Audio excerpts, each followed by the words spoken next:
তোমরা বিশ্বাস করবে কিনা জানি না, কিন্তু সুজয় আমার জন্মদিনে আমার অবস্থা এর থেকেও বেশি খারাপ করে। হ্যালো এভরিওয়ান, সবাই কেমন আছো? আজ হলো সুজয়ের জন্মদিন, আর ওর জন্মদিনে আমি ওর অবস্থা খারাপ করব না, এটা কি হতে পারে?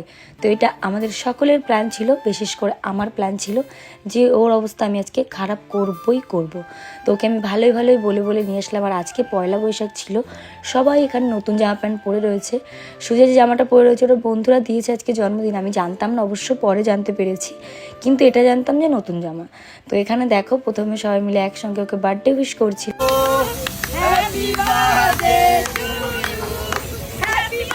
আমার দাদা দেখো এখানে অবস্থা দেখো, সুজয়কে একদম স্প্রে দিয়ে ভরে দিয়েছে কানে মুখে। আর এখানে আমি বৌদিকে বলছি, বৌদি আটারিটা দাও। তারপর বৌদি অনেকক্ষণ পরে আমাকে দিয়েছে। সুজয় কিন্তু বুঝতেই পারিনি যে অ্যাকচুয়ালি ওর অবস্থাটা এরকম হবে। আমি আরও ডিম চেয়েছিলাম, তো দেখো এখানে আটা দিয়ে ওর অবস্থাটা আমি কি করেছি। আচ্ছা, তোমরা হয়তো অনেকে বলবে যে কেন তোমরা এভাবে নষ্ট করছো খাবার দাবার।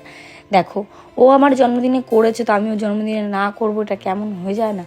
আর এটা হচ্ছে সেই ওই যে সরকারি আটা দেয় না, তারপর যেটা চালে যেটা ভুসো থেকে যায়, এটা সেই জিনিসটা, এটা পুরো প্রপার আটাও না, তো এটা দিয়ে রুটি হয় না। তো তারপর দেখে এখানে দাদাও পুরো ওকে স্প্রে দিয়ে ভরে দিয়েছে, আর ওখানে ও রেগে রয়েছে, যেই আসবে তাকেও দেবে। তো ওকে আমি জাস্ট কেক খাওয়ানোর জন্য এসেছিলাম, আর দেখো আমাকে ধরে আমি বলছি দিস না রে ভাই। দেখো দেখো কীভাবে আমি ইস ইস ইস ইস, আমি যা তোকে আর কেকই খাওয়াবো না। তো অনেকক্ষণ পরে দেখো এখানে সুজয়কে কেমন দেখা যাচ্ছে। তো তারপরে আমি ওকে বললাম, দে আর দিস না, আমাকে তো দিয়ে দিয়েছিস, তো এনে হ্যাপি বার্থডে, তুই কেক খা।